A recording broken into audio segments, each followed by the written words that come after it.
everybody, and welcome back to Simple Art for Adults. My name is Erin, and you guys were probably all thinking that I was never going to color another ornament again. It's been really crazy busy in my house, and every time I think I've got the time to color an ornament, something comes up. And we also were working on that really big giveaway for you guys with the Black Widow pencils, so that was taking up some time too. I do have a while tonight that I can sit down, color some more ornaments here on camera. And in the process, I do want to show you a few things that I have managed to accumulate. I'm looking for one of the things. So for my Prismacolors, I've actually been using this. And this is the actual Prismacolor Premier Sharpener. And the difference is, let me see if I can find the pencils. This is what the Comb Sharpener will give you, is a point like this. And this is what the Prismacolor Sharpener gives you, is a point like this. So if you compare the two, it's obvious that the one's a lot shorter. And basically when you sharpen it like this, you do need to sharpen just a tad bit more often, but it's actually taking away less of your core and it's exposing less of the core, so that when you go to put your pencil down on the paper, it's not as likely to break it off. So, you know, I do this the same way as I do everything else. If I can get everything straight here, hold the pencil very still and twist the sharpener around it. The blade in this is quite sharp. My only concern, it's not that any pencil sharpener is necessarily bad, it's how long the blade's going to stay good, which is why I haven't really invested in the Tegel sharpener yet, because there's no way to change the blade. And for as much as I'm going to spend for that, it just really doesn't make sense. This was like $2 at Walmart, so this is what I went for. This is the sharpener I have swapped to with all my other pencils, including my polychromos. This is the M&R round sharpener. It's 100% brass. The blade itself, I'm not 100% certain what it's made of. This was about $8 on Amazon. This thing is really heavy duty. The blade is super sharp, and I know $8 is a lot of money to spend for a pencil sharpener, especially one that's just like this. But the best part is that you can also get these. These are the little replacement blades that go inside of this. These were $7, and there's 10 of them in here. So your initial investment's about $8. Then you get the replacement blades. So you're going to get pencil sharpeners, brand new ones, for less than $1. And they go inside this really nice brass sharpener. So this is what I've swapped to. I've been using it with my polychromos, with my everything else but the Prismacolors, and I've been liking it so far. I haven't had a single problem with it. As a matter of fact, it makes sharpening so smooth, it's just like butter. You're also probably eyeballing this a little bit. This is actually part of, just a second, my desk space is limited. This is actually part of this. This is the Hermit Shell hardcover pencil case. You see my Scrawler Box sticker stuck on the outside. And basically what it is it's a pencil case that is got pages in it like a book. I'm not going to put like I wanted to put my Prismacolors in it originally, but I don't like the fact that the loops are so big and you got to stick multiple pencils in each one. So for now I have the Black Widows and Scorpions, and they all fit so far until the next set comes out. They all fit in this nice little sleeve here. I still have all this empty space to put other things. This little tray here actually goes in here. It's Velcro. So it just sits down in there. And then when you want to, you can just pull it back out. It's a little hard to get my fingers under there. And you just pull it back out. So this is where I keep my pencils for my works in progress. So this way I don't have to tote this thing around with me everywhere. I can put this away and I just get that out. And this is the pencils I'm using for this particular project. So it makes it really easy. Like I always do, guys, I'm going to put my affiliate links to everything that you're seeing here. If you're interested, they'll be downstairs in the description box down there if you want to check those out on Amazon. Like I said, I am an Amazon affiliate, so I get a few pennies for every order that you place. And it really does help the channel grow. That's how I end up investing in new things to share with you guys. So, you know, that's how I can show you the coloring books and do the flip throughs and show you the neat little cases. This was actually a gift from Tanya, and we went through so much stuff trying to get this case here. UPS lost it twice. It was just the funniest thing ever. I It was frustrating, but it was funny at the same time. So, not Tanya, I said Tanya. This was a gift from Tina. I'm so sorry, Tina and Tanya. This was a gift from Tina. Oh my goodness, I'm so horrible with names. I'm so sorry. In any event, so Tina and I kept in constant communication for about a week, going back and forth, trying to figure out what was happening with Amazon, what was happening with UPS. They lost it twice. Amazon had no idea what was happening. They kept telling us, well, it'll be there tomorrow, we promise, and it never showed up. So eventually she ended up getting her money back because Amazon gave up on it, thought it wasn't coming. Amazon sent me a replacement case instead. And then when this one arrived and I said, hey, the pencil case showed up, and they're like, ah, well, just keep it for all your trouble. So I got 2 pencil cases for free. She got to keep her money. I mean, you know, in a way I kind of feel bad. And in another way, it's like, it's not that I got so upset that UPS lost it. That wasn't the worst part of it. The aggravating part of the whole thing was the fact that Amazon, the representatives that we spoke to, kind of flat out lied and said, oh, well, we promise it'll be there tomorrow. Oh yeah, we called UPS. That's what they said. And they never said any such thing. They just want to get you off their chat, I think, sometimes. And I hate to be negative that way, but, you know, that's how you start to feel after a while. So anyway, everything ended up working out in the end. I do love the case. When I put it on my wish list, I wasn't really aware that it had these big loops, but I found the perfect use for it, and this is what I will be using it for from now on. And like I said, you'll find the links downstairs in the description box if you're interested. So at this point, we're going to color, and we've got 4 more ornaments to go. This one I'm not entirely certain what to do with at all. I think I want to do it in the purples. So that is what we are going to do. And guys, you're not going to believe this, but for whatever reason, I also can't find my palette sheet that I had for this picture. It was down inside the book, and now it's not here anymore. So I'm going to start freaking out when people come near my desk from now on, because I'm not throwing these things away. I'm a pack rat. I keep everything. So somehow things are going missing. So this top right ornament, I'm going to do in purple. Oh, and it just broke on me. The core of this pencil is off center, and it's been getting worse the shorter it gets, so I'm not really surprised. There we go. Now we have a nice sharp tip. So I'm going to start over here on this ornament, and I'm just going to fill this in with the lilac.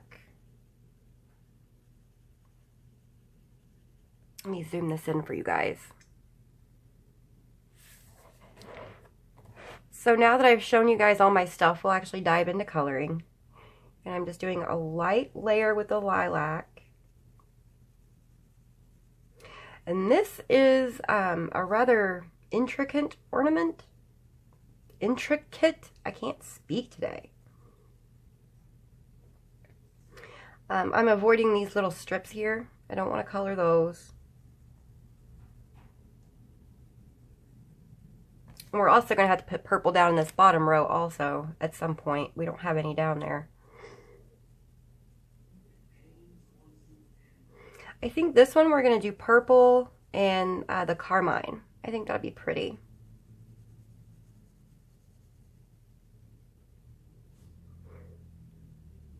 So because I lost my palette sheet that had all the colors that we were using listed on it, I have a Facebook chat for all of my admins and moderators who help me with the Facebook group.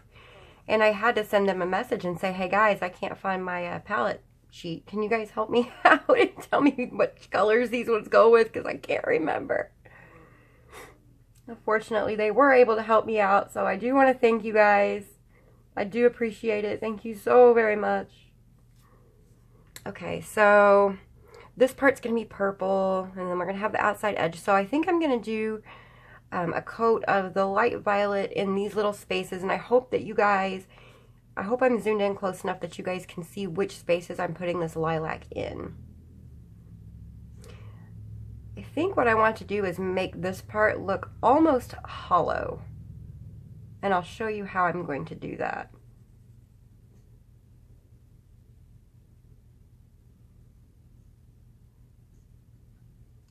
Had to stop and examine the artwork for a minute and make sure I was coloring the right things.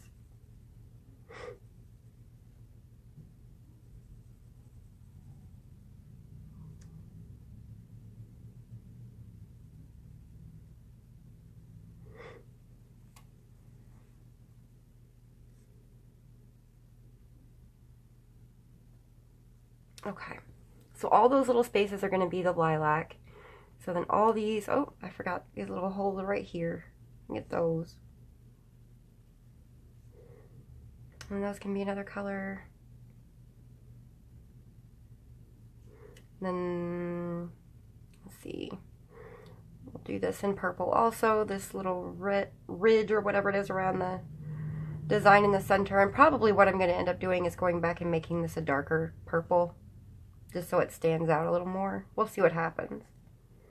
I have a plan, but I don't know how to execute it yet until I start seeing it come together on the page.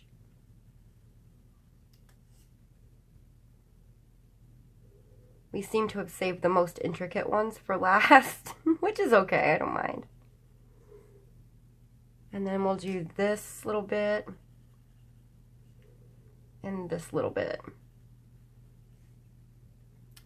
Okay, so let me check my colors.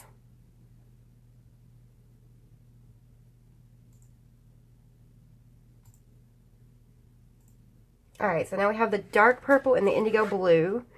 So I'm going to take my dark purple and sharpen it. Sorry about that, guys. Just want to check and make sure I'm using the right ones.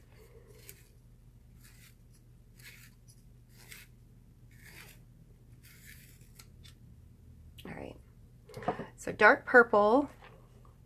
I'm just going to start at the very edge of the ornament and kind of bring it out toward the center a little bit.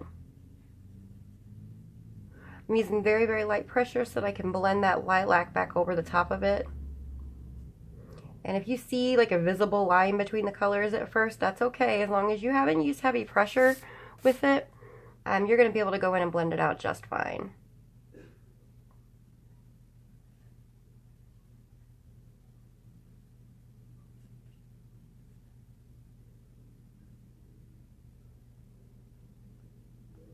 It's really tiny down there.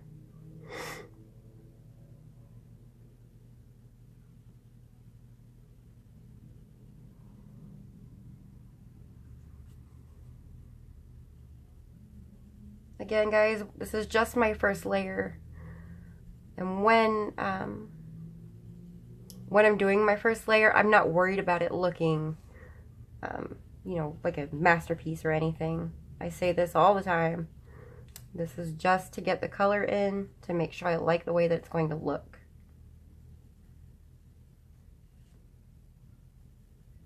I'm going to pull this out just a smidge further.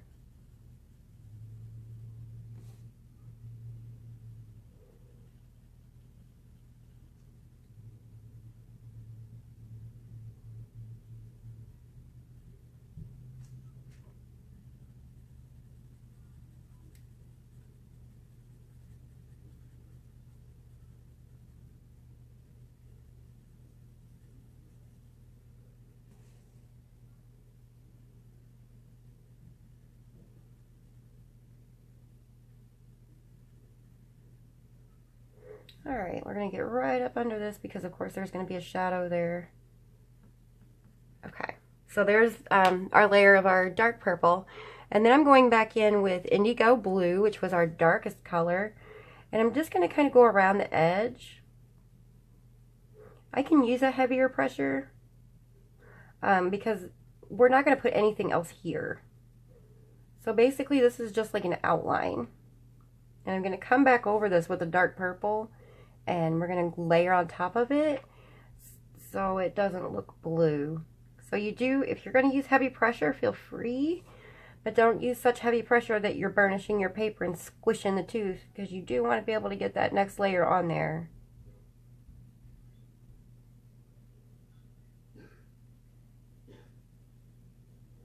Everybody's getting a cold in my house again. My son's coughing. I can hear him. My chest is starting to feel a little tight. I think I went like 4 years without getting sick with anything, like nothing. And now it seems like this winter, or so far this fall, I guess I should say, I've been sick constantly. And I take multivitamins, and I work out, and I eat right, minus the bag of peanut butter M&Ms I had the other day. But you know, one splurge every once in a while isn't going to ruin your immune system. So I don't really know what's going on. I don't know why why I feel so much sicker this year than I do every other year. It just doesn't make a lot of sense to me. I did see an article where the CDC here in the United States said that they're expecting a really bad flu season. So that might be something to keep an eye on. If you get flu shots, make sure you get them. If you don't get flu shots, you know, make sure that you take precautions and wash your hands often and things of that nature. Whatever you can do to protect yourself from getting sick. Now I'm just kind of lightly pulling this blue out just a little because I want my shadow to be just a slightly bit more noticeable. Not pulling it out too far. Okay, so now I'm going to take my lilac color again. And I'm going to try to just blend these two darker colors together. But I'm not going to go very far out to here. I'm just going to do it back here at this edge. And that's mostly just so I can get these colors mixed together. And that when I go back, because I'm going to put more of the dark purple on too. To kind of fix the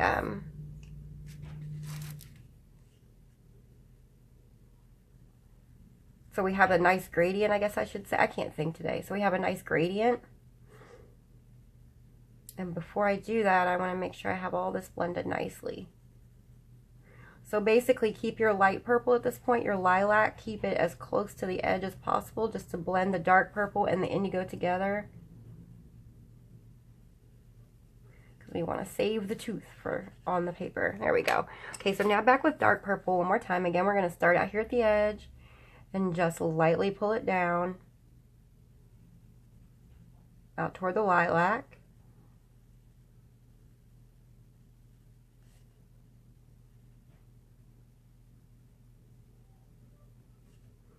Now once we finish this, what we're going to do is we're going to take our dark purple and go back over where we just put all that indigo and kind of outline it again with the dark purple and try to tone that blue down.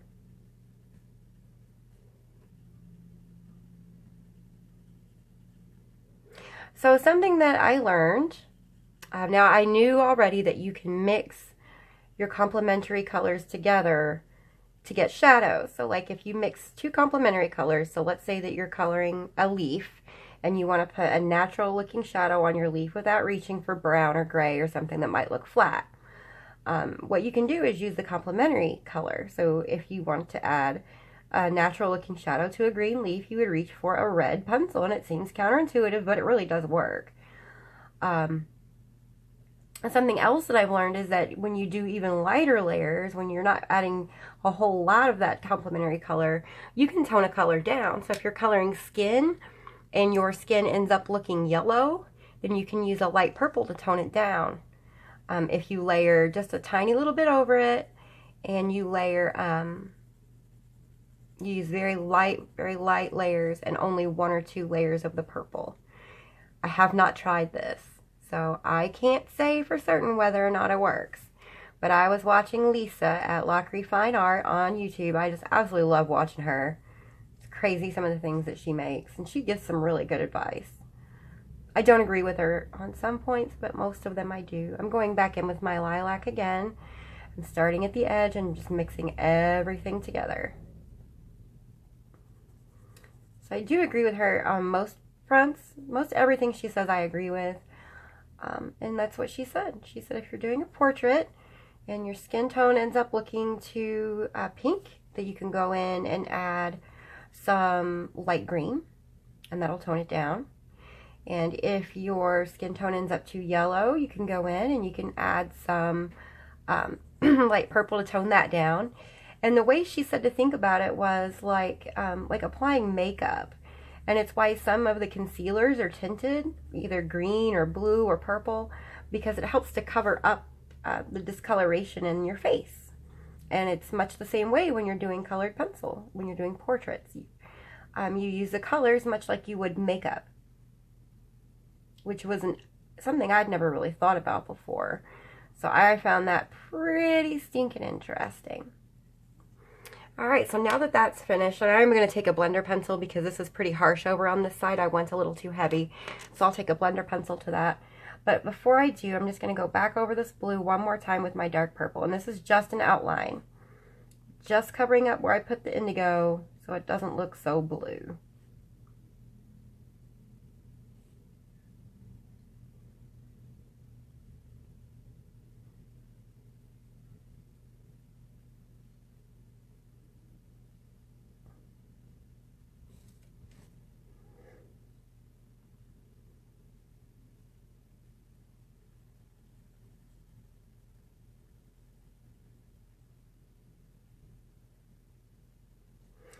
Alright, almost there, guys, and then we can work on another part.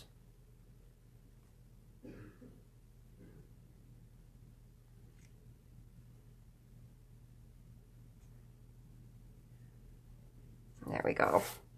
Okay, let me get my blender pencil.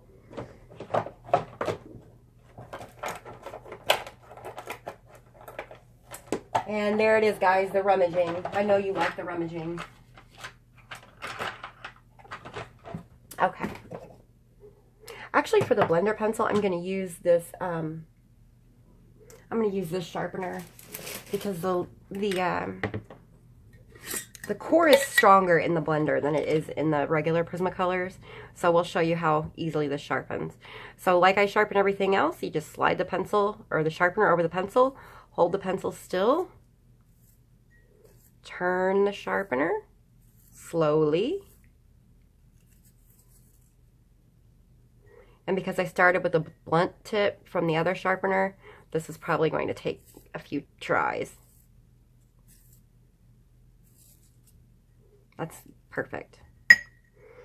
Now, I don't like to get my blender silly sharp because I feel like it scratches the color away if you get it too sharp. So I like mine about like this. So you don't have like, it's not going to stab you if you poke yourself with it, but it's pretty sharp. Alright, so now, if you guys don't have a blender, don't worry about it, it's fine. I'm just nitpicking myself here, that's all. And there's still going to be a little bit of a visible line there. And that's because I didn't go wide enough. And then, so I learned my lesson to slow down and go wider next time.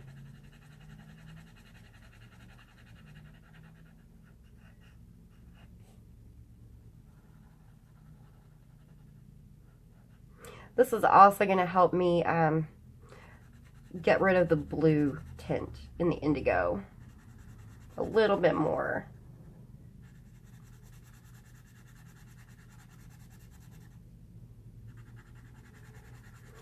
I would have reached for a different color because there are some colors in the Prismacolor set that would have complemented the dark purple and lilac better as a shadow, but because I was working out of the 72 set at the time, and that's what we agreed to do at the start of the color along, the indigo is actually the best option. I'm going to get my paintbrush and knock away any dust that might be on there. And there we have it. That's really pretty. That almost looks metallic, the way that turned out. Okay, so now I'm going to take my dark purple again. And actually, no, I'm going to take my lilac and fill in this hole that I missed. And what I'm going to do is I'm going to sharpen it. Oh man, these little intricate ones.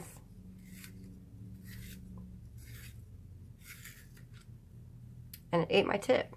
Maybe I don't like this sharpener. It wasn't doing this to me before. I don't know why it's doing it now. There we go. So I'm going to sharpen my pencil with a nice sharp point. And I'm just going to outline first. And it's just a very thin. So I'm feathering the color down into the lilac, but only like a tiny, tiny little bit. And for this one, we're not even going to bother with the indigo, because the point here is that we're just trying to make this look dimensional, trying to make it look three-dimensional, like this ornament, like the center of it is actually recessed, and the outside is like the shell of it. When I was growing up, my grandmother had Christmas ornaments like this on her tree. They were very close in color to the Tuscan red that we've been using to color these ornaments, in fact. But we already had Tuscan red here, so I didn't want to add any more.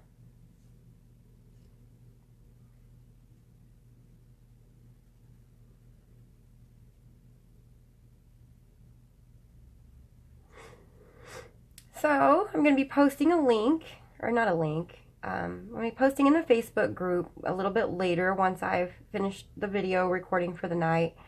I'm going to be posting another place for you guys to ask me questions. I think the Q&A was fun. I don't really like talking about myself a whole great big lot other than, you know, my coloring preferences and things that help you guys if you have questions about coloring. I don't mind talking about that. Otherwise, I'm not like a big stickler on talking about myself. So if you guys want to ask more questions, feel free to go ahead. If I feel like it's too personal and it's something that I don't want to answer in front of everybody, I'll send you a message. If I feel comfortable answering you, I'll answer you. And if not, I'll just message you and say, hey, look, you know, I don't want to answer that question. It's kind of personal. No big deal. So if you can think of something interesting, then by all means, go ahead and ask. Actually, what I want to do is, at the very tips of these, just put a little more. Just on these ones. A little more of the dark purple. There we go. Now I'm taking lilac and I'm going back over everything. I'm using a medium pressure here. I'm going to go ahead and blend it together.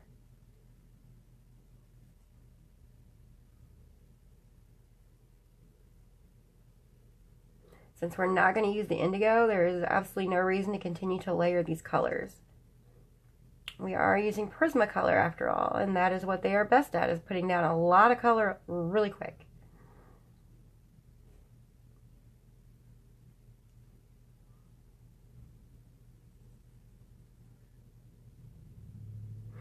I'm struggling to really get used to the polychromos because I colored with Prismacolors for so very long.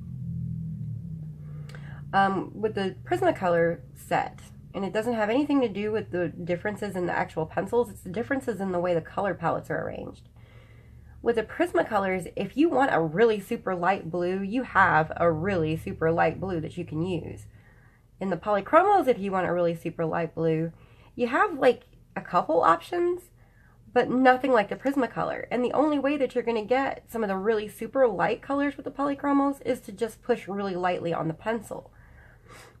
Now when you're doing that and trying to incorporate it into your image, and you know you have a bunch of layers that you need to add, it's really hard to do that. So you have to be like really mindful and conscious of where your white space is and that kind of thing. I'm also going to put a little bit of the dark purple here at the tips of this, right in the center. And I'm going to fill that in with the lilac. Again, medium to heavy pressure. So far, so good. All right, I think we're finished with these colors, maybe. Because I think I'm going to color these little dots on the inside of these white. Or maybe silver, like with a gel pen or something. I'm not sure. So, let's get our next set of colors. So we're going to do this the carmine. So I have magenta, carmine, red, and blush pink. The pink and the carmine need sharpening.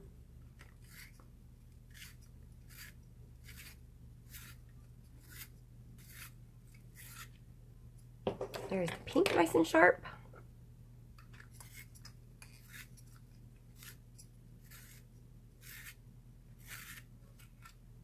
And there's the carmine nice and sharp.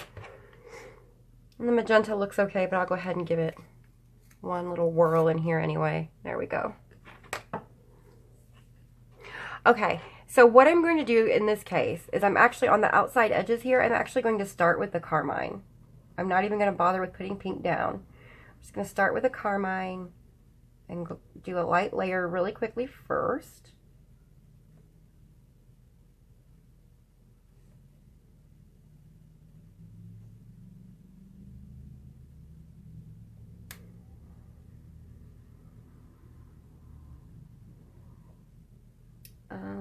yeah, we'll leave that alone. Then I'm going to take the magenta, which is our darker color, and at the very edge, I'm going to start with that. I'm going to pull it down almost halfway down the length of that little, whatever that thing is called. Words elude me today. I don't know where my words are.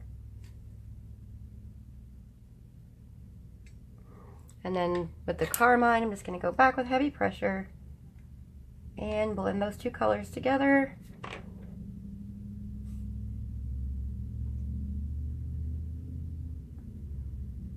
And then those little outside edges we can call finished. Got outside the lines a little here.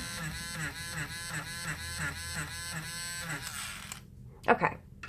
Now on this part on the inside, I am going to start with pink. So I'm going to take my blush pink and I'm going to color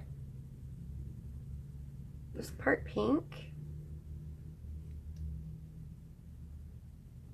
As a matter of fact, I'm going to go over everything that's down here that's left over in the pink, because it's going to keep me from being able to get my other colors too terribly dark. It's going to serve like as a buffer to stop my other colors from going too dark on me. Because I do want these little doodads, doohickeys, thingamabobs, whirlamajigs. I want those to be the darkest ones. Well, not darkest, brightest is what I should say.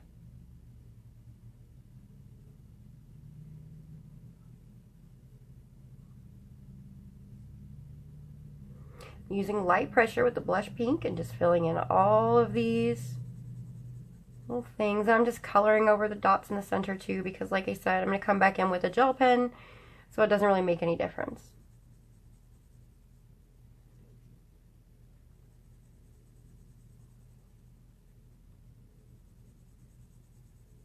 And I forgot to do this ridge around the outside.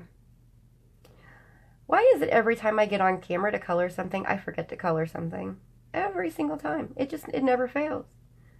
It's funny, though, that you guys are always like, you forgot a holly berry, or you forgot something else.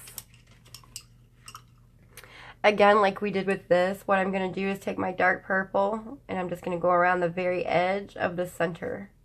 And you're going to need a sharp tip. And you're just going to outline the scalloped edge here.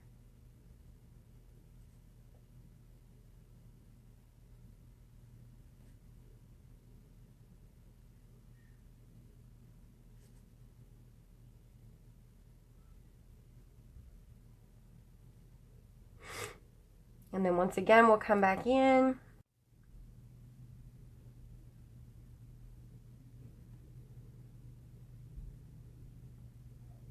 And then I'll come back in with lilac one more time. And just go over the whole thing with a nice heavy pressure. So we're going over the dark purple, we're going over the lilac we put down initially, we're going over the whole thing.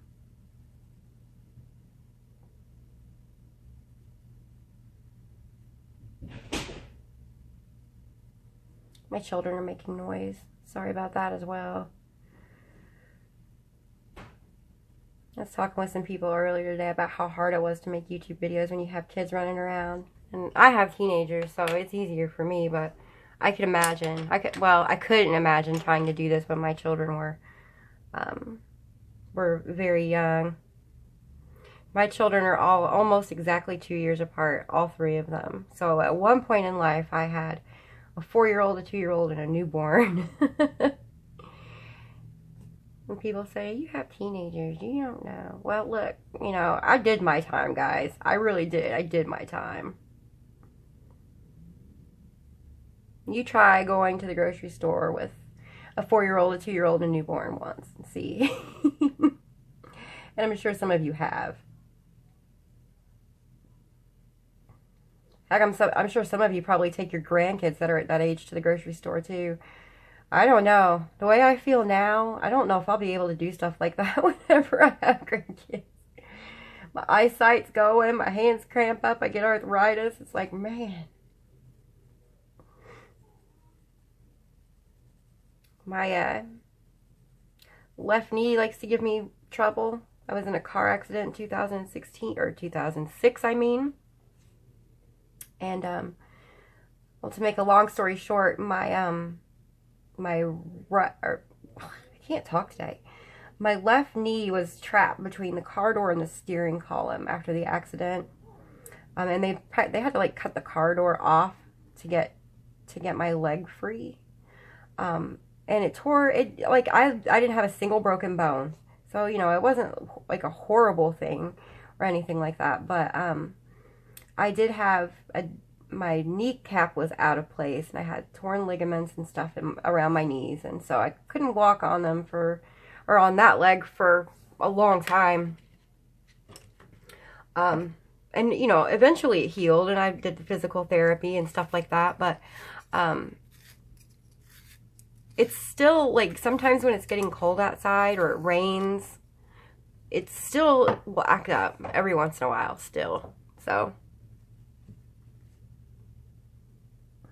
all right, now I'm taking a very, very thin layer of the magenta.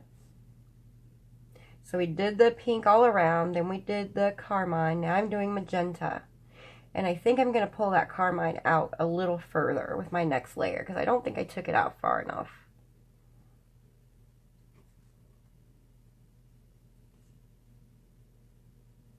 The pink is just supposed to serve as a highlight, so I don't want it to take over. Okay. And I'm going to take my carmine, I'm going to pull it out just a little bit further, just so that there's like a little rim of pink.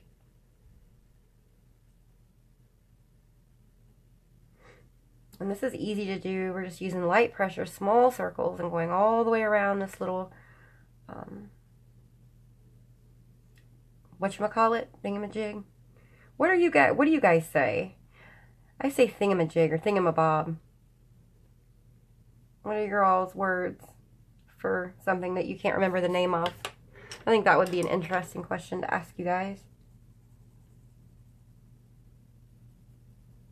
Now I'm taking the pink with a heavy pressure and blending everything together.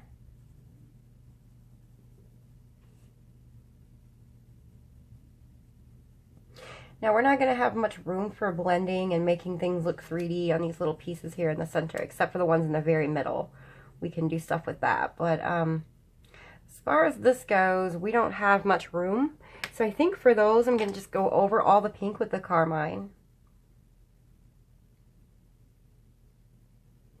We'll just do this in straight coloring and make it easy for you guys, since these things are so intricate and because my eyeballs don't want to work.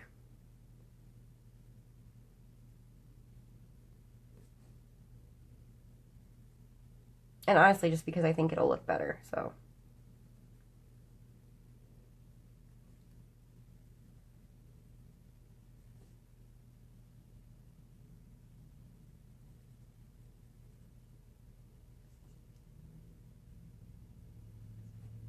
You can use a medium pressure, a heavy pressure, just whatever gives you good coverage. And you get the whole pink covered and there's no white of the paper left. So that is up to you. I've got to get up here and get this one, and then this one. Okay, that's pretty good. I do like that. As far as this one goes, I can't decide if I want to start from the center and go out.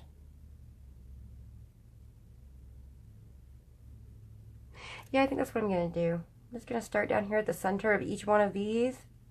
I'm just going to pull this up, just like this. And we're going to leave a little pink highlight right at the very tip of each of these little teardrop shaped whirlamagigs. For those of you who have been watching the Christmas color along and participating, if you don't usually watch any of my other videos, and that's fine if you don't, but there is, I just posted a Black Widow and Scorpion colored pencil review that I did a really in-depth review of after using for some time to see how I like them. We are doing a giveaway. 6 lucky winners who are subscribed to my channel and who are also on my Facebook group will be able to win a set of the Black Widow colored pencils absolutely for free. all they have to do is comment on that particular video, not this one, the one announcing the giveaway. You need to go comment on that one. And you need to be in a country where you have access to Amazon, because you'll be given your prize via a code through Amazon. You just put the code in at checkout and you'll get your product for free. Now, if you live in a country where you don't have your own Amazon and you usually order from another country's Amazon, you can do it that way as well. But you will have to pay for the shipping for that. Unfortunately, we can't cover the shipping costs. They get outrageous depending on where things are going, so that's not something we can do. Albert at MediHealth One, which is the team or the company behind the Black Widow pencils, has been so supportive and so kind and so generous. He's even in the Facebook group with us, and he likes people's pictures and tells them they've done a good job. Just a truly generous and wonderful person. So he's been generous enough, and I can't ask him to cover shipping charges as well, and it's just not in my budget to do so. So while we will open the contest up to everybody, you will need to have access to an Amazon, and you will need to pay for your own shipping charges if you will incur them. The only thing that's being covered is the actual price of the pencils themselves. But 6 people are going to get some free pencils, so that's pretty exciting if you ask me. And again, you do need to be a subscriber to my YouTube channel, and you need to be a member of our Facebook group at Simple Art for Adults. If you can't find it, there is a link in the description box downstairs to my Facebook group. There are 3 questions that you will need to answer if you want to join. They're very simple questions. What are your favorite color? Who's your favorite coloring book artist? And do you agree to not break any copyright laws? And I did kind of describe in detail what I mean by not breaking copyright laws, in case you're not sure what that means. I learn a lot in my group. There are several artists in my group as well who all come together. So, you know, it's very important to me to protect copyright rules, which is why that's one of the questions. Before you can join my group, you have to agree that you will not break any copyright laws, and that just makes me feel more secure. Like I said, we have some of our artists that are in our group, and, you know, I don't want to disappoint them. They work really hard to make our books, so it's my goal to keep them happy, to keep you happy, and to make sure everybody has everything they need.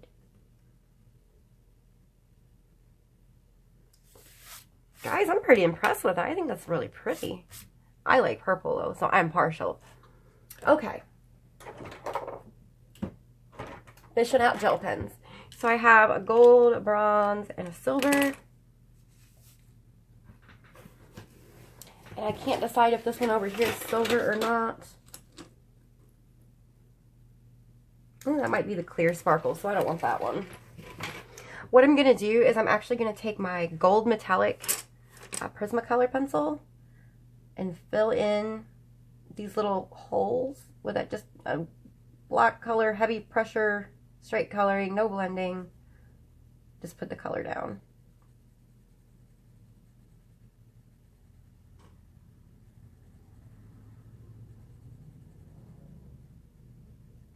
And then I'm going to color this little stripe right here with the gold as well. And then I'm going to take a silver gel pen. Let me see what color this even is, because I got scrap paper here. Close enough. And then I'll use this to color all the little teardrops here on the inside.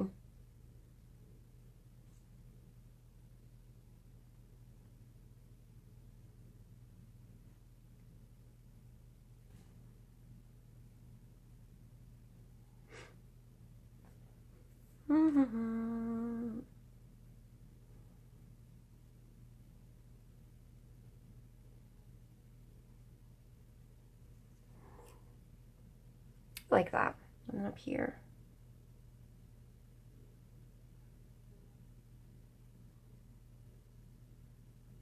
These are the Cali Art gel pens, guys. They are actually very nice gel pens. I've not had any problems with any of them skipping or not wanting to work or getting clogged up or drying out. They've all been just fantastic. The only downside to these is that once they're gone, they're gone. They will sell you a pack of gel pens that has the refills with them, but you cannot buy the refills separately. So if you get the ones with refills, even once your refills are gone, they're gone. You can't get more. So that ornament is complete. Let's zoom out so you can get a better look at it. Look how pretty that looks from a distance, guys. I love that color combination. It's the same one as down here, and I really liked it here as well. So that is really, really pretty. I'm very impressed. For this ornament, I think we're actually going to bring in, we're going to go back to something like this color scheme, but we're going to do the opposite. So I'm going to have the decoration is going to be in the lighter colors, and then the background is going to be the purple. And we'll just kind of like do that light line, kind of like we did here. We'll just do the light line and feather it in so it looks like basically what we're doing when we're coloring these guys. And some of you have asked me about light sources, right? So basically what we're doing when we're coloring these is we're pretending like our light, like here's the lid to my sharpener jar, right? Right here is the light. It's up here and it's up above everything. So the light is shining down like this. And that's why you see like this light right here. That's why this is lighter than the rest of everything else, because it's showing that the light is way up here and shining on this part. The same for this. That's why we just colored this the way we did. The back side is darker, the front side is lighter, so it's giving us the illusion that the ornament is rounded and that the light's shining down on it from above. The same thing with this one. It's why it's lighter here. So that's kind of where we're going with all this, and why I'm doing it the way I'm doing it. I'm trying to keep it consistent. And I hope it's working out for you guys. I really hope you're enjoying these. Okay, so now that we've finished all that, what I'm going to do is I'm going to straighten everything up and put these pencils away other than the purples, because I am going to do the purples and the purples and the peach here, I think, is what I'm going to do. So I'm going to take a quick break. I'm going to get a drink of water, and then I'll come back and we'll do another ornament together. See you soon. Alright everybody, thank you so much for being patient for a split second while I was gone for half an hour again. The dogs were hungry and they needed to go to the bathroom, so I took care of that while I was away as well. I think from this point forward, now that we've kind of gotten everything going in a linear path, we're just going to start down here again. And what I'd like to do is carry some purple down here as well. So we're going to do purple and peach, and I have all of my pencils out to do the peach. And I am going to sharpen them first. So again, with the sharpener. And I know you guys who are new to my channel or new to coloring in general are wondering why I'm doing this, because I don't think I like this sharpener anymore. I did drop that pencil though, so that may have something to do with it. Give me just a second while I try to poke that out of there. There we go. I just dropped that peach pencil, unfortunately, so I'm wondering if I didn't break it. It's okay, I have another one if I can't make it work. But anyway, the reason why you hold the pencil still and turn your sharpener around it is because when you do it the other way around, right? So like when you do it like this and you twist the pencil, you're unknowingly putting pressure on that core, and that can cause your pencil to snap like mine just did. When you hold the pencil still in your non-dominant hand and turn the sharpener around it though, it's less likely to happen. Alright, I think we have a good point on that one now. So there's peach, and then we got to do the beige.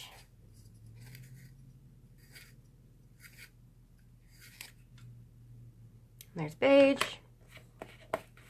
Had a lot of breaking Prismacolors today. That doesn't usually happen, and it's got, I think it's the sharpener. I'm not going to give up on it yet though. I may actually have to change my technique and do it the other way. And then our burnt ochre. Alright guys, the camera's going to shake just a minute because I need to get closer to my work. Sorry about that. Okay, and we're also going to do this one, the back of it in the purple. So let me make sure I have all of that ready to go, and I don't. And I think, again, I think we're just going to skip. No, we won't. We'll use that too, because that'll give us that pretty shadow. I thought we were going to skip the indigo, but I don't want to skip it. I want to use it. There's the lilac. That one's going to need a pencil extender soon. And there's the dark purple. I just need to put a tip back on the indigo because I dropped it as well. Got little bits everywhere.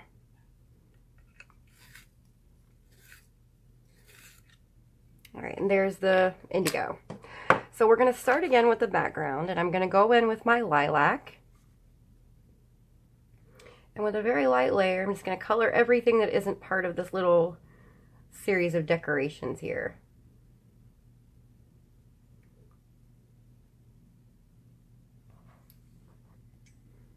Get you guys a little bit closer to what action here so you can see what's happening.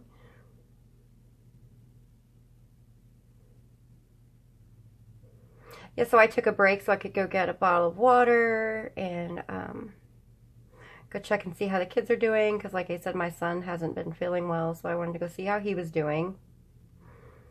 And the dogs were really wanting to go outside, even though they just went outside, so I assume there's something outside they're interested in. So I let them go back outside for a while, and then I went ahead and fed them their dinner. Now, but I just need to finish this ornament up tonight, and then while it's uploading, I will get my housework done. And then I will be able to, once I go get my boyfriend from work, I can come home tonight and color. I'm working on 2 different things right now, outside of this. We're having a little, just like a little mini competition, I guess you could say, a challenge. There's no real prize. Whoever wins it's going to get their picture shown on the group's cover photo, the Facebook group's cover photo for a week. But we're calling it the the discomfort zone challenge. And basically, here's what happened. I was talking to one of my admins, Beth, and we were just chatting about things, and she mentioned how she was looking for gel pens that didn't have neon colors because she doesn't like neon colors. And I was like, I don't like neon colors either. I think it's silly. So we decided that we should do a buddy color, the 2 of us, with neon colors. We should pick a picture, and both of us color the same picture with nothing but neon colors. And we could use whatever medium we wanted. We could use, you know, I'm using highlighters, crayons, color pencils. You name it, it's going on that picture. Because, you know, neons, there aren't that many of them, so you have to make things work.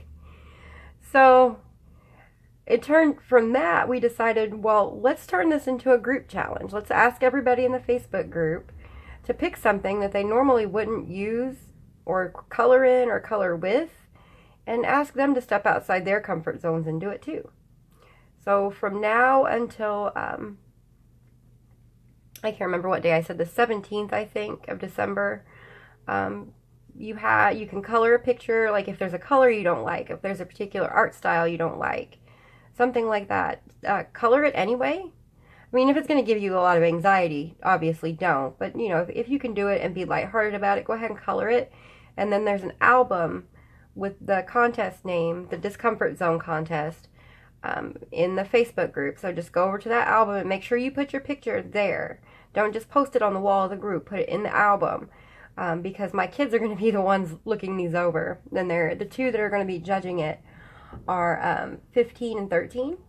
And so they're going to consider what you don't like, why you don't like it, and what you did with it. And they're going to pick the winner. And like I said, you know, there's no monetary prize or anything like that. Basically all we're doing is giving you the right to have your picture on the group cover photo for a week. I just thought it would be fun. Something different, something to do. So I'm working on that picture.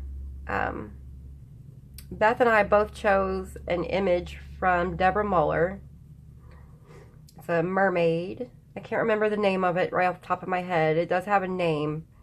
The image has a name. Let me see if I can find it really quickly.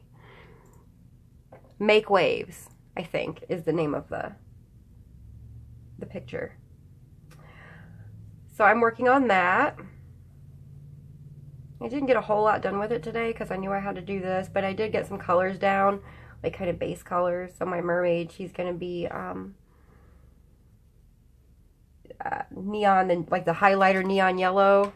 Oh, by the way, guys, this is dark purple. And again, like we did with this ornament over here, I'm just kind of going around the edge and pulling it out ever so slightly toward the center. So anyway, the mermaid's neon yellow and neon green. The jewelry that she's wearing is all neon pink, and her hair is going to be neon orange. She's going to be a redheaded neon mermaid. I have no idea what I'm going to do with anything else yet. Beth and I both also had boxes of Crayola neon crayons that we picked up at the Dollar General.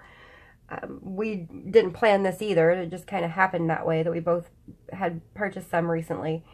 So she said she was going to use those, and of course I went about my business, and she went about hers, and she came back and she said, I don't think these colors are neon. And I'm like, what do you mean they're not neon? It says neon on the box.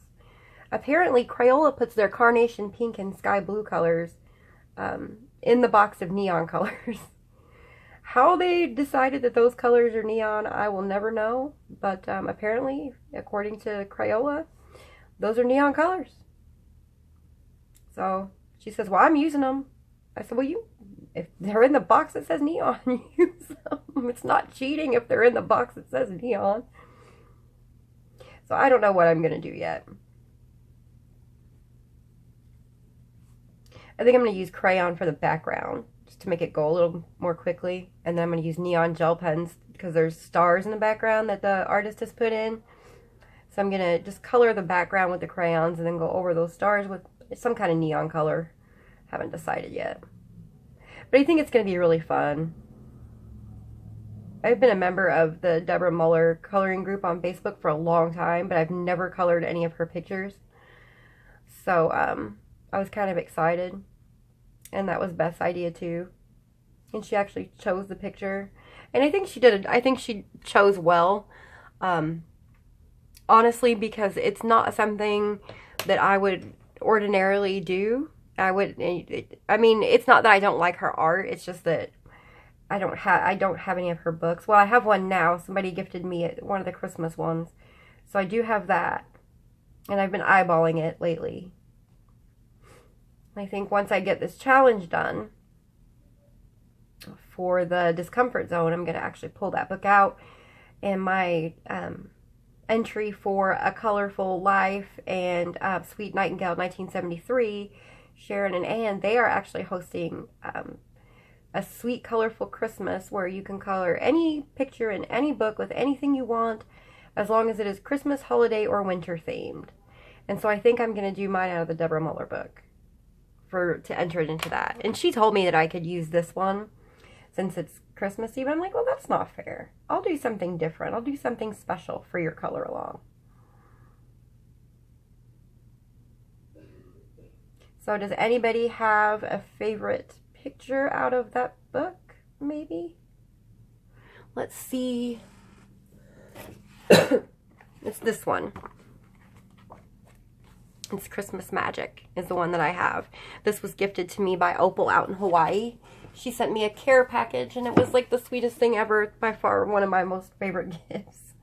I was just so overwhelmed to receive the happy mail. Made me so, she's just so sweet. So that was from Opal. I haven't colored anything in it yet, so I think that's what I'm going to do.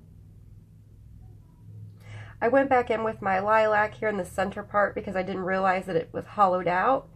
And so now I'm taking dark purple and kind of outlining it. I don't think that for in the inside part here, I'm going to get the dark blue out, or the indigo blue. I think I'm just going to save that for the outer edge of the ornament. We're going to end up straight coloring a lot of this detail, mainly just because it's so intricate. You're not going to get a whole lot in it.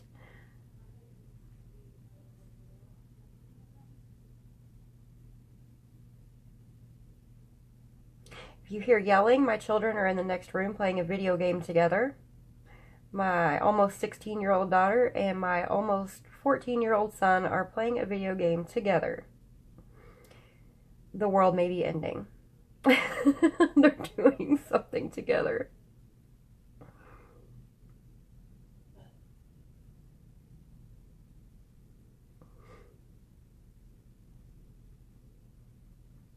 We're not looking for perfection here again, guys. This is just the first layer of everything.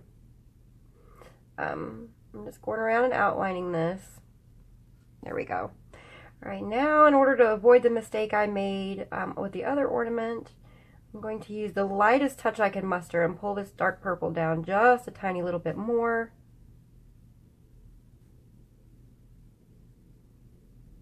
With the lightest hand I can manage.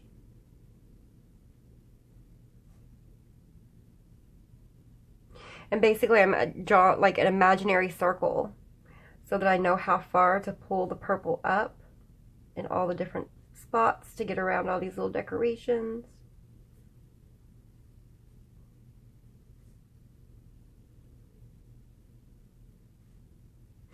All right, I think that's good. Now, like you said, we're probably gonna come back and revisit this with the dark purple, but this is fine. So I'm gonna take my blue indigo or indigo blue or whichever one it is, and again, like we did up top, I'm just going to outline, just like we did with the last ornament.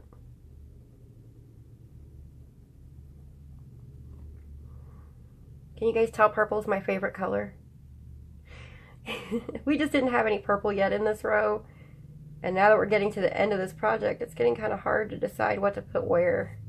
Because I don't want to have, you know, a whole bunch of the same color ornament piled up on top of each other, of course. So. And that's going to happen a little bit here anyway, because we have the peach colors here and the peach colors here. But that's why I decided to make the main part of this one the purple, so maybe it wouldn't be so in your face.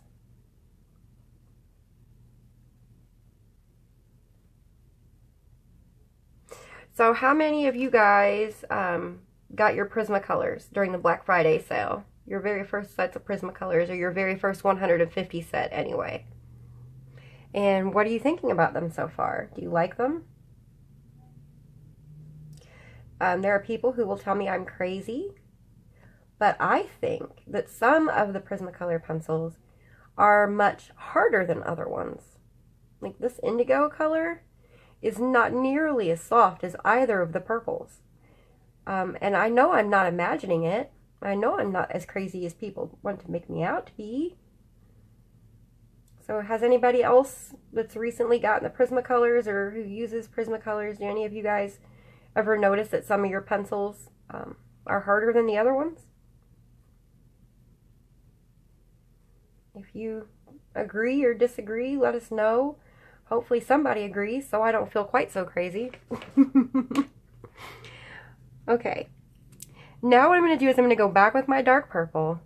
And what I'm going to do is I'm going to start at this edge where we just put the indigo. And I'm going to go from the edge about halfway through the dark purple. I'm not going to bring it all the way out like we did. I'm just doing this so I can cover up the blue and help to create that clean transition from the purple down into the indigo. Or into the lilac, I mean. And we're covering up the indigo so that it doesn't look blue, but it just does serve as a nice dark shadow.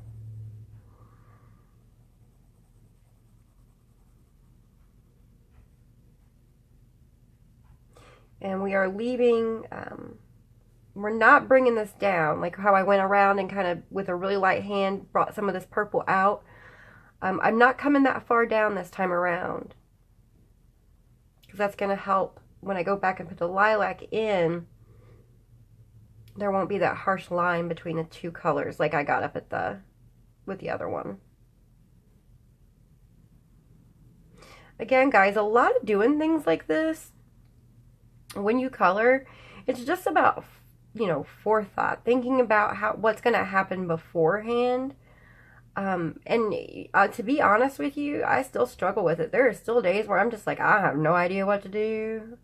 I don't know what I'm going to do. And, you know, there's other days where it just seems to come natural.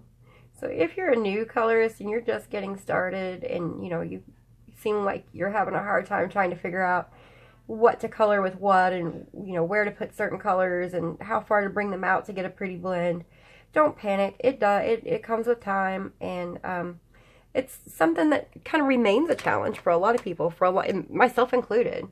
I struggle with it sometimes to this day. Now I'm going back in with my lilac, and I'm just going over everything. Just a hair shy of burnishing. I am using kind of a heavy pressure, but not so heavy that I'm going to burnish the paper.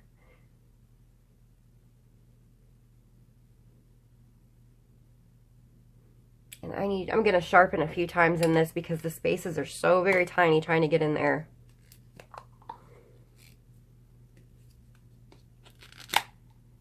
Wow, my sharpener won't open. Here we go.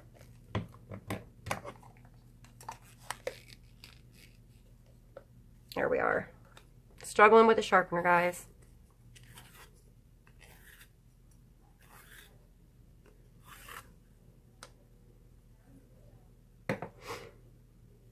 Yeah, see, look at this pencil, guys. Can you see that? Let's see if I can get it even. Can you see how off-center that core is? It's like really far to one side. And so then when you start sharpening, what you end up with is this on one side and this on the other. And the shorter the pencil gets, the more apparent it becomes.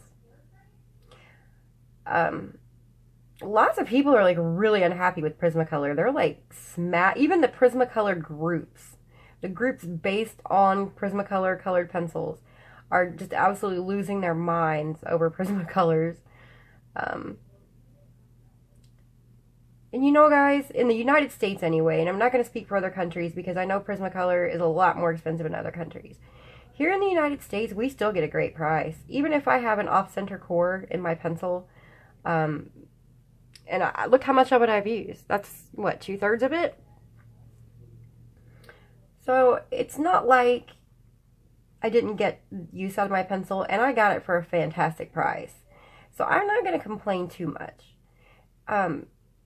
Am I taking up for the defects in the pencils? No, I'm not. There are problems and they need to be resolved, and that's, you know, there's no getting around that. There's no denying that Prismacolor has issues. But it's getting out of hand, I think, with some of the complaints and the things that I see. One of the biggest ones, and I've discussed this before. Let me see if I can find an example. I don't know if I have one in this set, but what's happening is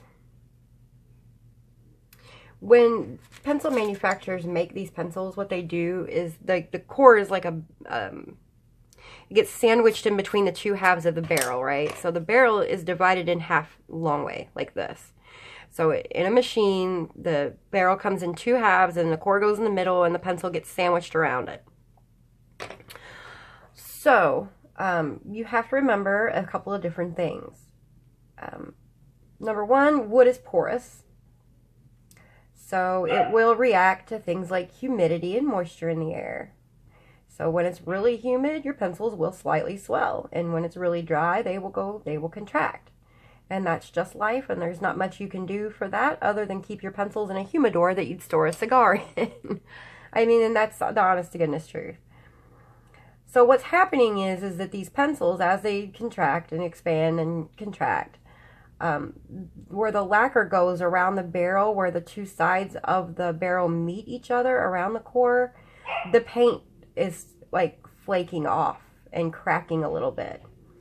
And so people are seeing this. They're like, they have their pencils and they're seeing this, and they're like, my pencil's broken. My pencil's defective. And it's not. It's not defective at all. There's nothing at all wrong with it. So it's a cosmetic flaw. You know, you can't really point these things out to people because they still believe that their pencils are defective. And they're going to send them back to Prismacolor after they've been coloring with them for months. And they just now notice that the pencils have a flaw in the paint, so Prismacolor is going to send them a new set of pencils.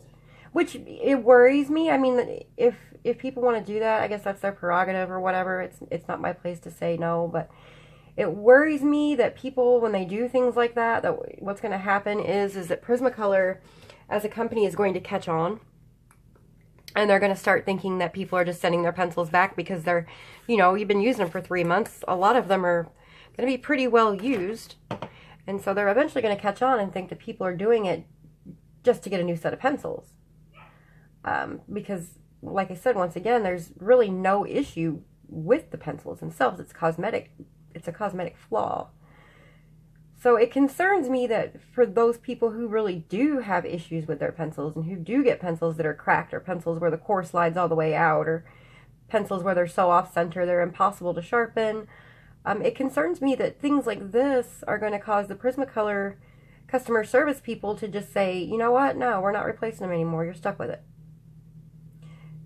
Prismacolor has excellent customer service. They do. They work really hard to keep people happy.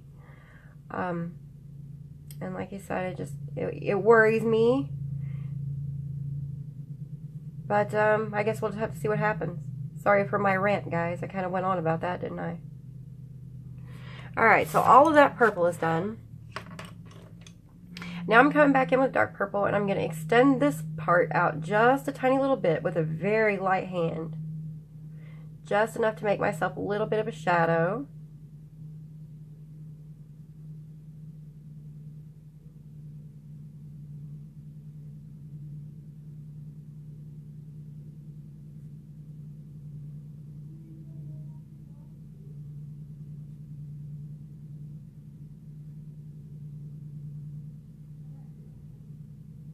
Alright.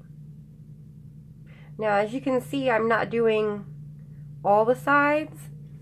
I did the 2 lines here in the center, and I did the top of this and the top of this, but I didn't really get down in these little nooks because they're so small.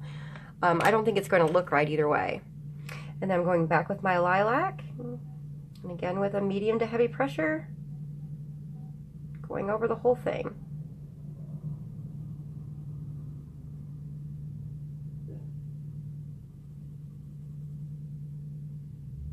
There's a very loud vehicle right outside my window right now. I'm assuming at the neighbor's house, so if you guys can hear that, I'm very sorry.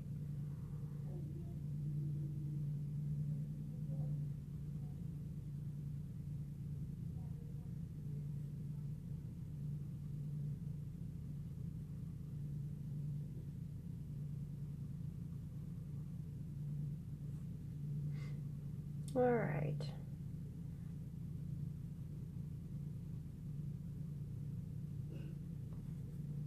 I'm going to take my blender pencil to that and try to get it around the edges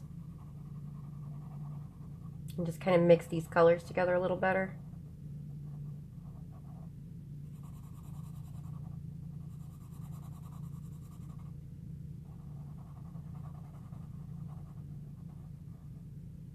Sometimes I find that when it comes to the small little spaces like this, it's really hard to get the Prismacolors down in there because you can't sharpen them to a fine point.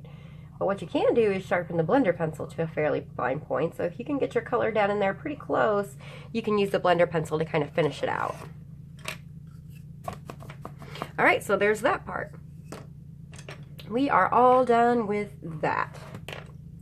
So now we are going to do our peach colors. So we need cream, beige, oh no, we need beige, peach, and burnt ochre. And I'm going to start with the beige, and I'm going to put beige all over everything, just a very light coat. And I'm going to try to do this in a way that it looks nice without being too tedious, because these are some tiny, tiny little spaces.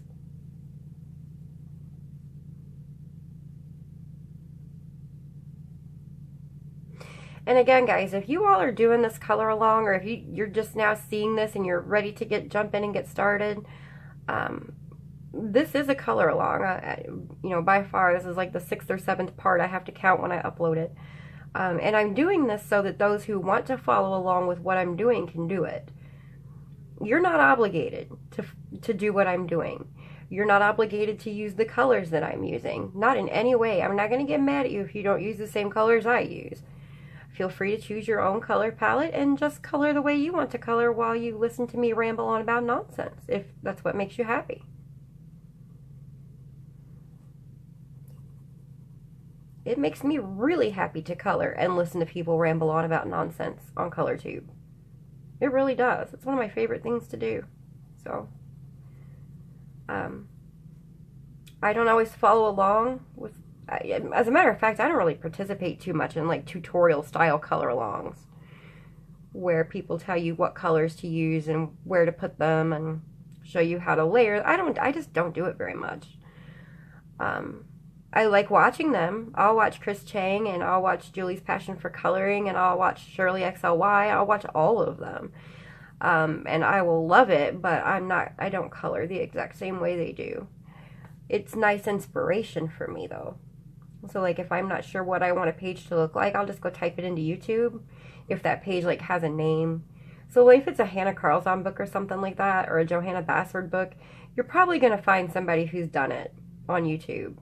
More than one somebody. So you can kind of watch them do it and see how what their thought process was, and it'll really help you decide what you want to do also. Because you never know. Chris Chang might decide she wants to use orange and you despise orange, so you say, I want to use pink. And then the next thing you know, you have your whole color palette planned, all because you didn't like a color that somebody else used. That's how it goes sometimes.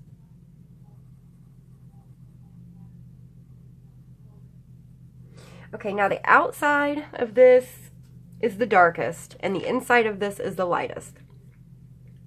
So what I'm going to do is I'm going to take my peach, and what I'm going to do is try to leave this part, for the most part, the lighter beige, but I am going to come down here in these corners with the peach, just in these little corners, and I will go back in with the ochre as well. And that's just going to give us a little bit more of that 3D effect.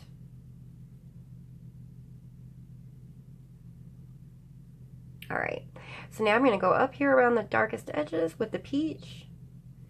And I'm going to go over the beige, and I'm going to pull it down to right about here. And I'm going to do that all over the whole ornament. I'm even going to color over this little spot. And that loud vehicle is finally leaving. Yay!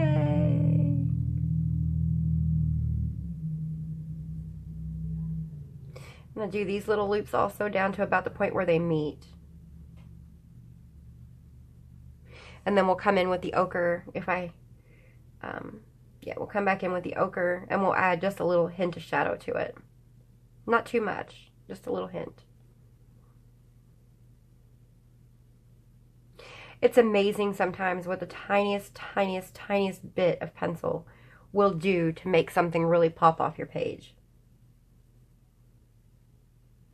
So if you have an idea and you think, maybe I should add this color right here and see how it would look, you absolutely can. As a matter of fact, one of the best ways, if you're one of those people that like, I want to try this, I really want to see what this color will look like, but I'm afraid I'm going to ruin it. If that is you, then what I suggest is going over to Amazon, or go to Hobby Lobby, or go to Michael's, or go to Walmart, I think even has it, and buy yourself a stack of tracing paper.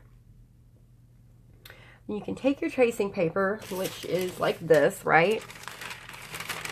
And you can lay it down over whatever it is you're doing.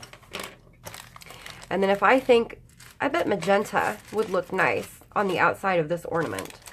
I can add a hint of magenta, just like this. Right? And then even though the paper's thin, it does have a little bit of texture, so I can come right back in with the beige and blend it out just a little. And then I can say, well, do I like that? No, I don't really like that. I've just ruined it. No, I haven't. So there's a nice little trick for you. If you're one of those, I'm going to ruin my picture people. And your tracing paper is a big sheet of paper, so you can use it multiple times on multiple pictures to test things like that. I will look, when I'm finished with the video and getting ready to upload it, I'll look on Amazon and see if I can't find the brand that I use. It's really cheap. And it, not only can you use it to do things like that, but you can put it down under your hand, and bad, Erin. You can put it down under your hand when you're coloring so you don't smudge your colors that you've already put down. And that's especially true when you're using Prismacolor. because they will smudge. Okay, so now I have my peach, and the last color is the ochre. And for the ochre, I'm not going to put this everywhere. I'm just going to put some like right here. Tiny little bit. See that? Just a tiny, tiny little bit. And then I'm going to put it.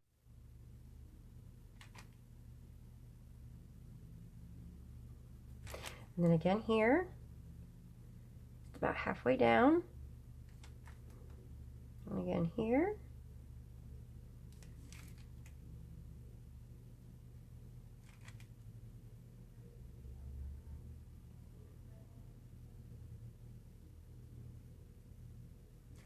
You see what kind of, you see what this is doing? It's making it really look more three-dimensional. And that's like it's almost no color, guys. Almost no color. Just that tiny, tiny little bit that I've added there is giving it that nice 3D look. And I'm going to put some tucked right into the corners by this little design.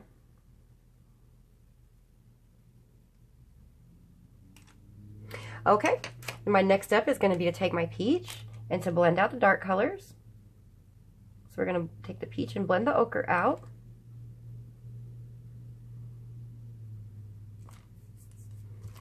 And don't take it too far, remember, because we want the centerpiece to stay beige with the exception of the inside of these little designs. Alright, I'm going to come up here and blend these ones out.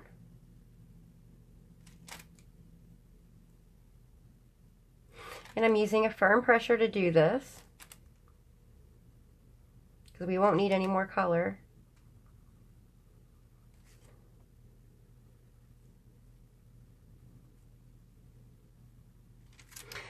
Okay. I have a piece of hair that keeps falling in my eye. It's driving me crazy. There we go. And now I'm just going to go back around these little loops a little bit where if I can see that the color isn't very saturated or that it needs more color, I'm just going to come back around. Like here, this isn't very saturated at all. It doesn't even look like I colored it.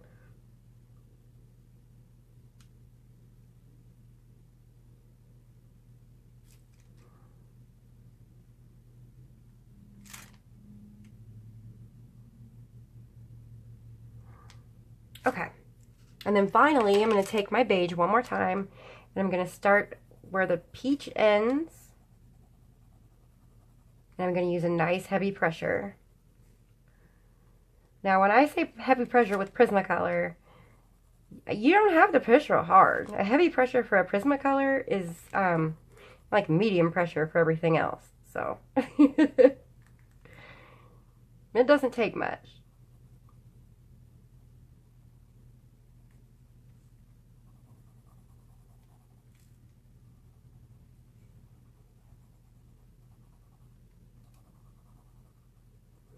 So at this point, we are just making our colors mix together and look nice and pretty. Look like they belong together. I wonder if you just heard my son belch. That was funny. It was so loud.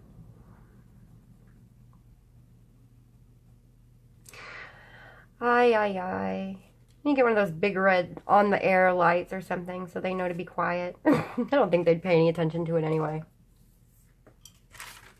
And there we have that ornament. I'm going to go ahead and take my gold gel pen with this one and just fill in the whole entire metal topper in gold.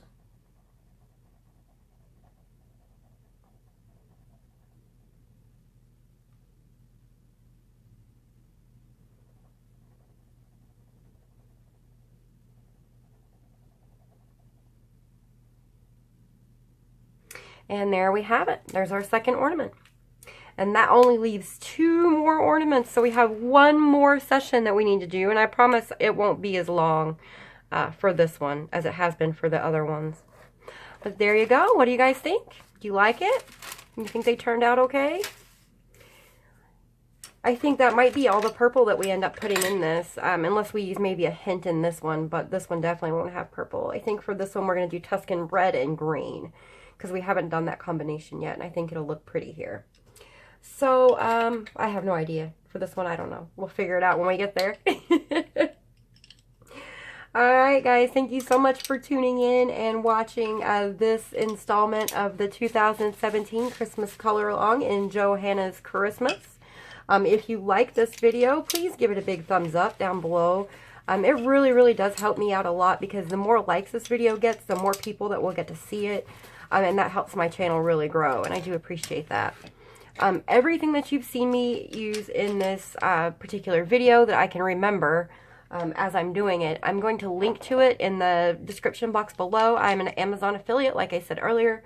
I do get a small commission for everything you buy through those links, but again, it is very small, and every single cent of it does go back into supporting the channel, so I can show you guys some new and cool things now and then. So, alright, if you're not a subscriber, go ahead and do that, and then click the bell next to the subscribe button so that you'll get a notification when the next video comes out. And until then, I do want to thank you so much for spending time with me today. Happy coloring.